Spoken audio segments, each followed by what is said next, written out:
শেষ পর্যন্ত দীর্ঘ অপেক্ষার অবসান হতে যাচ্ছে। দেশের লক্ষ লক্ষ সরকারি কর্মচারীর বহুদিনের প্রত্যাশিত স্বপ্ন পূরণের পথে এবার সত্যিকারের আশার আলো দেখা যাচ্ছে। নবম জাতীয় পে স্কেল এখন আর কেবল গুজব কিংবা কার্যক্রমে সীমাবদ্ধ কোনো প্রতিশ্রুতি নয়। সরকারের সর্বোচ্চ পর্যায় থেকে এ বিষয়ে এসেছে সুস্পষ্ট ও দৃঢ় নির্দেশনা। প্রধান উপদেষ্টা ও অর্থ উপদেষ্টার মধ্যে সম্প্রতি অনুষ্ঠিত একটি গুরুত্বপূর্ণ ও গোপন বৈঠকের তথ্য প্রকাশ্যে আসার পর বিষয়টি আর গুজবের পর্যায়ে নেই, বরং বাস্তবায়নের দ্বারপ্রান্তে পৌঁছে গেছে।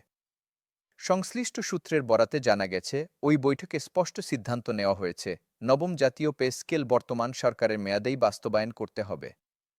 এটি ভবিষ্যৎ কোনো সরকারের উপর ছেড়ে দেওয়া হবে না। এই অবস্থান সরকারের রাজনৈতিক সাহস ও সদিচ্ছারই স্পষ্ট প্রমাণ। কারণ অতীতে একাধিক সরকার নবম পে স্কেল নিয়ে আলোচনা করলেও বাস্তবায়নের ক্ষেত্রে বারবার পিছিয়ে গেছে। কিন্তু এবার সেই ধারার ব্যতিক্রম ঘটতে চলেছে। অর্থ উপদেষ্টা ডক্টর সালেহুদ্দিন আহমেদ তার সাম্প্রতিক বক্তব্যে এ বিষয়ে বেশ কিছু গুরুত্বপূর্ণ তথ্য তুলে ধরেছেন। তিনি জানিয়েছেন, গত ১২ বছরে একাধিক সরকার নানা রাজনৈতিক, অর্থনৈতিক ও প্রশাসনিক জটিলতার কারণে পে স্কেল বাস্তবায়ন করতে ব্যর্থ হয়েছে। ফলে বিষয়টি দীর্ঘদিন ধরে ফাইলবন্দি অবস্থায় ছিল। তবে বর্তমান সরকার মাত্র ১২ মাসের নিরলস পরিশ্রম, গবেষণা ও বিশ্লেষণের মাধ্যমে নবম পে স্কেলের পূর্ণাঙ্গ কাঠামো প্রস্তুত করে ফেলেছে। তার ভাষায়, এটি কোনো আবেগতাড়িত সিদ্ধান্ত নয়, বরং সুপরিকল্পিত, তথ্যভিত্তিক এবং বৈজ্ঞানিক পদ্ধতিতে তৈরি একটি বাস্তবসম্মত প্রস্তাব।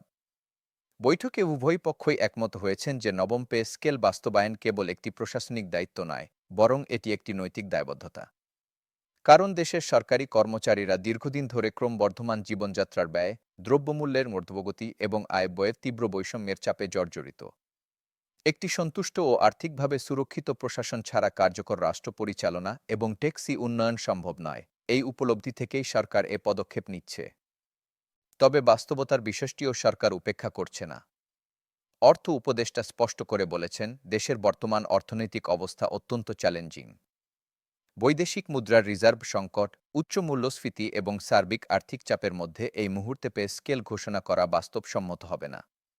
তবে তিনি আশ্বাস দিয়েছেন, অর্থনীতি কিছুটা স্বাভাবিক হলেই এবং পরিস্থিতি স্থিতিশীল হলেই সরকার দ্রুত কার্যকর পদক্ষেপ নেবে। এটি কোনো অনিশ্চিত প্রতিশ্রুতি নয়, বরং একটি সুপরিকল্পিত রোডম্যাপের অংশ। সরকার ইতোমধ্যেই খসড়া প্রস্তুত করেছে, আর্থিক হিসাব-নিকাশ সম্পন্ন করেছে এবং বাস্তবায়নের একটি স্পষ্ট পরিকল্পনাও তৈরি করে রেখেছে। এখন কেবল উপযুক্ত সময়ের অপেক্ষা। এই বক্তব্য থেকেই স্পষ্ট বোঝা যায় যে সরকারি কর্মচারীদের দাবি মোটেই উপেক্ষিত নয়, বরং তা অত্যন্ত গুরুত্বের সঙ্গে বিবেচনায় নেওয়া হচ্ছে। প্রধান উপদেষ্টার অবস্থান এ বিষয়ে আরও দৃঢ়। তিনি পরিষ্কারভাবে জানিয়ে দিয়েছেন, নবম পে স্কেল অবশ্যই তার সরকারের মেয়াদেই বাস্তবায়িত হবে। ভবিষ্যতে নির্বাচিত কোনো সরকারের উপর এই দায়িত্ব চাপিয়ে দেওয়ার কোনো পরিকল্পনা নেই। এই ধরনের রাজনৈতিক সাহস ও দায়িত্বশীলতা সত্যিই বিরল। কারণ সাধারণত বড় অর্থনৈতিক সিদ্ধান্তগুলো বিদায়ী সরকার পরবর্তী সরকারের কাঁধে চাপিয়ে দিয়ে যায়। কিন্তু এবার সেই প্রচলিত ধারা থেকে সরে এসে একটি ব্যতিক্রমী দৃষ্টান্ত স্থাপন করতে যাচ্ছে বর্তমান সরকার। সংশ্লিষ্ট মহলের ধারণা, নবম পে স্কেল বাস্তবায়িত হলে প্রশাসনের সব স্তরেই ইতিবাচক প্রভাব পড়বে। দীর্ঘদিন ধরে একই বেতন কাঠামোতে কাজ করতে করতে এবং মুদ্রাস্ফীতির চাপে অনেক কর্মচারী আর্থিক ও মানসিকভাবে ক্ষতিগ্রস্ত হয়েছেন। নতুন পে স্কেল তাদের জন্য স্বস্তির বার্তা নিয়ে আসবে এবং কর্মদক্ষতা বৃদ্ধিতেও গুরুত্বপূর্ণ ভূমিকা রাখবে। একই সঙ্গে এটি মেধাবী ও যোগ্য জনবলকে সরকারি চাকরিতে আকৃষ্ট করতেও সহায়ক হবে। বৈঠকে আরও জানানো হয়েছে, এই পে স্কেল এমনভাবে প্রণয়ন করা হয়েছে যাতে ভবিষ্যতে ঘন ঘন সংশোধনের প্রয়োজন না পড়ে। ডক্টর সালেহুদ্দিন আহমেদের ভাষায়, এটি একটি দীর্ঘমেয়াদী ও টেকসই কাঠামো, যা রাষ্ট্রের উপর বারবার প্রশাসনিক চাপ সৃষ্টি করবে না। এই দূরদর্শী পরিকল্পনাই বর্তমান সরকারের উদ্যোগকে একটি ভিন্ন মাত্রা দিয়েছে।